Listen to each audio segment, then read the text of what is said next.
하나님의 말씀 같이 보시겠습니다. 전도서 7장 15절에서 29절 말씀 함께 봉독하겠습니다. 함께 읽겠습니다. 그 허무한 날을 사는 동안 내가 그 모든 일을 살펴보았더니 자기의 의로움에도 불구하고 멸망하는 의인이 있고 자기의 악행에도 불구하고 장수하는 악인이 있으니 지나치게 의인이 되지도 말며 지나치게 지혜자도 되지 말라. 어찌하여 스스로 패망하게 하겠느냐. 지나치게 악인이 되지도 말며 지나치게 우매한 자도 되지 말라. 어찌하여 기한 전에 죽으려고 하느냐. 너는 이것도 잡으며 저것에서도 내 손을 놓지 아니하는 것이 좋으니 하나님을 경외하는 자는 이 모든 일에서 벗어날 것임이니라.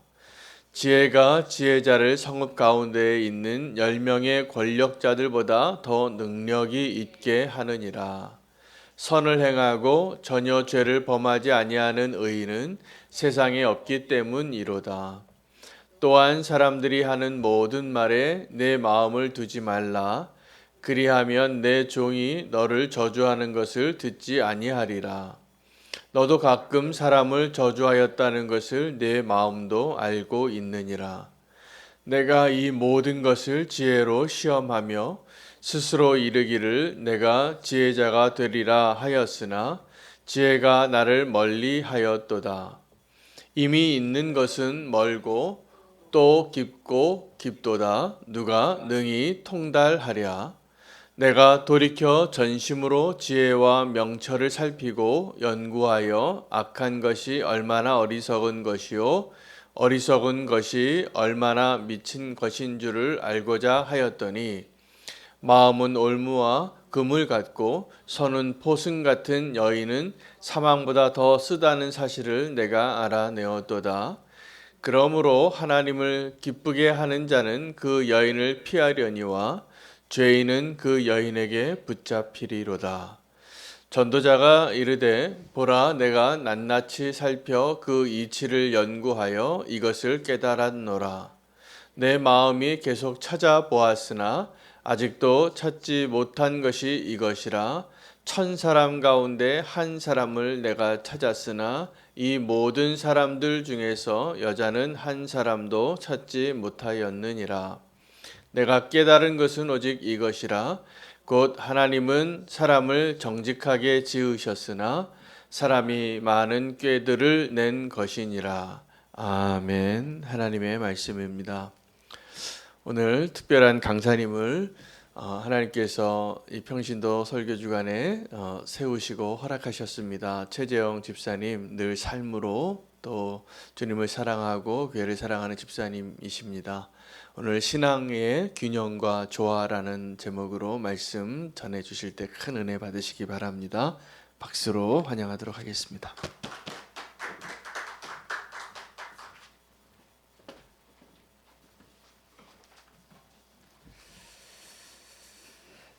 반갑습니다.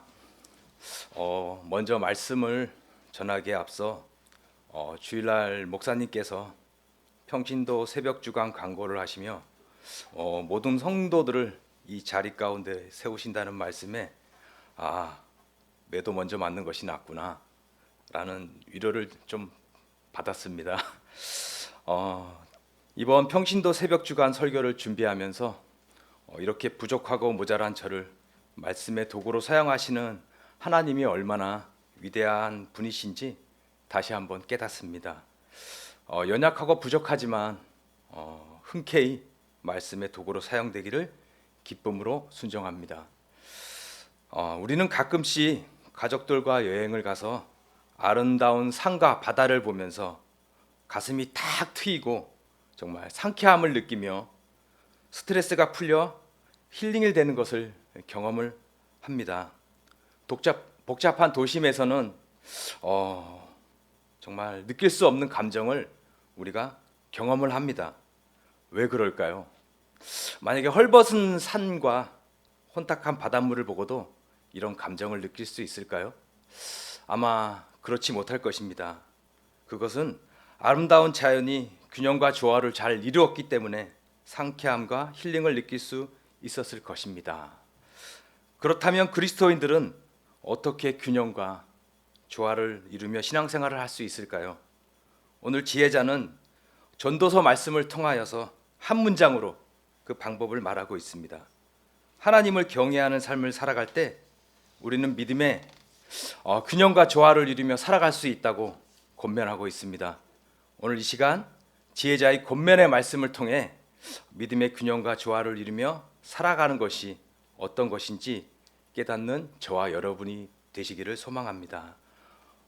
어떻게 우리는 이 세상 속에서 그리스도인으로 균형과 조화를 이루며 믿음 생활을 할 수 있을까요? 첫 번째는 무엇이든지 지나치게 하지 말라고 말하고 있습니다. 우리 16절, 17절 보시면 지나치게 의인도 되지 말라, 지나치게 악인도 되지 말라. 사실 이 말은 성경적인 주제와 조금 대조되는 뜻을 지니고 있는 것 같습니다. 지나치게 의인도 되지 말며 지나치게 지혜자도 되지 말라니요. 전도서를 비롯하여 지혜서 전체와 성경 전체가 이로운 자가 되라고 하는데 솔로몬은 왜 지나치게 의인도 지혜자도 되지 말라고 이렇게 말하고 있을 것일까요? 의인이나 지혜자가 나쁘다는 뜻이 아닙니다. 의인이나 지혜 또한 지나치게 자기의 의가 되고 어리석음으로 변할 수 있다는 것입니다. 어쩌면 우리는 과유불급, 날마다 생각하며 살아가야 할지도 모릅니다. 지나친 것이 모자람보다 못하다는 말을 기억해야 합니다. 지나친 의인과 지혜는 자칫 허식적이고 허례적인 바리새인을 만들 수 있기 때문입니다. 지나치지 말고 균형 잡힌 신앙 생활을 하는 것이 너무나 중요하다는 말을 하고 있습니다. 여기서 지나치다는 원뜻은 도를 넘는다, 기준을 넘는다는 뜻입니다. 우리 다시 18절 보겠습니다. 너는 이것도 잡으며 저것에도 내 손을 놓지 아니하는 것이 좋으니. 세상도 잡고 하나님도 잡으라는 양다리를 걸치라는 뜻이 아닙니다. 오해하시면 안 됩니다. 하나님은 우리에게 원하시는 삶이 있습니다. 우리 마음 가운데 조화로움과 균형 잡힌 삶을 살아갈 때 우리는 평안함을 누릴 수 있습니다. 이것이 샬롬인 것입니다. 하나님은 이런 삶을 살아가길 우리 모두에게 바라고 있습니다. 말씀을 준비하면서 좀 부끄럽지만 예전 저의 삶들을 돌아보며 좀 고백해 봅니다. 조화와 균형은 정말 깨져버린 채 세상과 적당히 타협하면서 평안을 잃어버리고 술과 세상에 대한 불만으로 가득했었습니다. 그 어리석은 삶을 삶 가운데 아내의 아픔이 하나님을 경외하는 균형 잡힌 삶으로 이끌어 주었음을 고백합니다. 지나치게 세상에 빠져 균형을 잃어버린 제가 다시 이 자리까지 올 수 있었던 계기는 바로 아내의 말기암 선고였습니다. 사업 실패와 14년 전 오토바이 사고로 한쪽 다리가 장애가 되었습니다. 다행히 하나님의 은혜로 다리가 절단되는 일은 피하게 하셨습니다. 1년이라는 병원 생활과 재활 치료, 3년이라는 실직으로 가정 경제는 거의 바닥으로 내몰리고 말았습니다. 매일매일 술을 먹지 않고는 하루하루를 버틸 수가 없었습니다. 그러던 중 아내의 말기 암 선고, 유방암 사기 림프관까지 전이가 된 상황, 의사 선생님도 조금 늦은 감이 있다는 말을 하시며 1년을 넘기 힘들다고 하셨습니다. 죽음을 준비하는 아내의 기도가 저를 하나님 앞으로 나아가 무릎 꿇게 하였습니다. 이렇게 아내를 보낼 수가 없었습니다. 반대하는 결혼부터 저를 만나 고생만 했는데 아내의 마지막 유언과 같은 기도 제목을 들을 수가 있었습니다. 아내의 기도입니다. 하나님, 저 남편 만나 결혼한 거 한 번도 후회해 본 적 없습니다. 저 얼마 남지 않은 거 알고 있습니다. 남편 최재형 집사가 하나님을 떠나지 않도록 지켜주세요. 아마도 제가 이 세상을 떠나면 저 사람 하나님을 원망하며 떠날 것입니다. 술에 빠져 사람 구실 못하며 살아갈 것입니다. 부디 믿음을 주시길 기도합니다. 새벽녘 아내의 기도 소리를 들으며 눈물로 하나님께 무릎을 꿇고 기도하기 시작하였습니다. 한 달 남짓 기도를 하는데 기도하는 가운데 하나님의 임재를 경험하였습니다. 지금껏 제 삶이 균형과 조화가 깨진 하나님이 없는 삶인 것을 회개케 하셨습니다. 그 이후로 삶이 조금씩 변화되기 시작하고 놀랍게도 마음 안에 평안함을 느낄 수 있었습니다. 물질적인 삶이 바뀐 건 없지만 신기하게도 마음 안에 평안함을 얻을 수 있었습니다. 지금도 비록 가진 건 없지만 지금의 균형 잡힌 삶이 50평생 가장 행복한 삶인 것을 고백할 수 있습니다. 이렇게 저의 삶을 통해 균형과 조화를 이루는 것이 얼마나 하나님께서 기뻐하시는 삶인지 깨닫게 하셔서 감사합니다. 우리 다시 본문으로 돌아가 18절 하나님을 경외하라. 조화롭고 균형 잡힌 삶을 살아갈 수 있다고 18절에서 말하고 있습니다. 균형을 잃어버린 그리스도인은 그 삶이 왜곡될 수 있고 세상 사람보다 더 악해질 수 있음을 지난날 저의 삶을 통해 경험하였습니다. 믿음 또한 왜곡될 수 있음을 깨닫게 하셨습니다. 하나님을 경외하는 것은 하나님을 닮아가고 하나님을 두려워하여 악을 멀리하는 것입니다. 하나님을 경외하며 지나치지 않고 조화롭고 균형 잡힌 삶을 살아가는 저와 여러분이 되기를 소망합니다. 우리 다시 19절 보겠습니다. 지혜는 10명의 권력자보다 더 능력 있게 한다고 말하고 있습니다. 세상 사람들은 권력을 쫓고 물질과 명예를 쫓아서 살아갑니다. 거기에 무슨 자신을 가장 행복해 주는 것이 있는 것처럼 말입니다. 하나님을 경외하는 자는 지혜를 가진다고 말하고 있습니다. 지혜자는 오늘 우리에게 또 한번 권면하고 있습니다. 지혜는 10명의 권력자보다 낫다고 이 말씀을 더 보충해 주는 것이 잠언서 16장 6절 지혜를 얻는 것이 금을 얻는 것보다 낫고 명철을 얻는 것이 은을 얻는 것보다 낫다고 말하고 있습니다. 세상 사람들은 금과 은을 얻는 것이 더 낫겠지만 하나님께서는 지혜를 얻는 것이 더 낫다고 권면하고 계십니다. 가치와 기준은 다릅니다.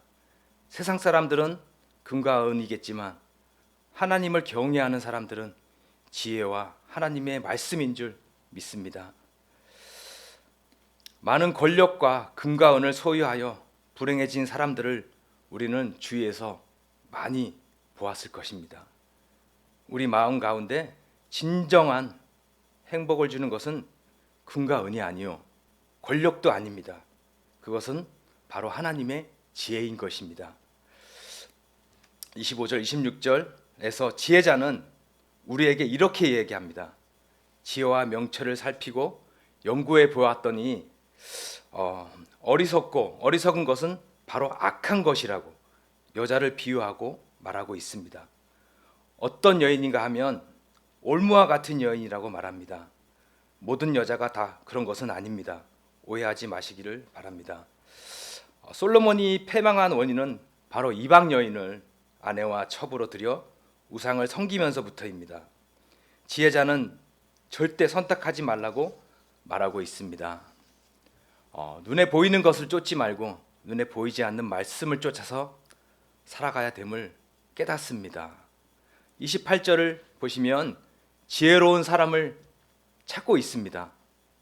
1000사람 중 한 사람을 찾을 수 있다고 하였습니다. 여자는 한 명도 찾지 못하였다고 말하고 있습니다. 여자는 지혜롭지 못하다는 뜻이 아님을 오해하지 마시기를 바랍니다. 끝으로 29절 내가 깨달은 것은 오직 이것이라. 하나님은 사람을 정직하게 지었으나 사람이 많은 꾀를 넣은 것이라. 왜 이렇게 세상이 망가졌을까요? 왜 선하게 창조한 창조의 질서가 무너졌을까요? 사람이 악한 꾀를 내었기 때문이라고 말하고 있습니다. 결국 죄인된 우리의 악한 꾀 때문에 세상이 망가진 것입니다. 이 세상을 살아가면서 무엇이든 지나치지 말라는 것입니다. 지나치면 어리석게 되고 결국 악하게 된다는 지혜자는 이렇게 말하고 있습니다. 좋은 일도 지나치면 좋지 않은 일이 되고, 그리고 내가 추구하는 것조차 너무 지나치게 추구하다가 그것에 묶이고 거기에 속박되고 맙니다. 하나님이 주신 모든 선한 것들 가운데 하나님의 뜻을 분별하면서 끝까지 하나님의 손에 붙들리는 저와 여러분이 되기를 소망합니다. 이 시간 우리 함께 이 말씀을 붙잡고 기도했으면 좋겠습니다. 하나님, 지나친 것이 모자란만 못함을 이 시간 깨닫습니다. 올 한 해, 정말 얼마 남지 않은 올 한 해 마무리하면서 우리는 교회 모든 성도님들이 하나님을 경외함으로 말미암아 지혜가 충만한 자들이 되게 하시고, 믿음 생활 가운데 균형과 조화를 이루며 살아가는 하나님이 기뻐하는 한 사람 한 사람 되게 하시고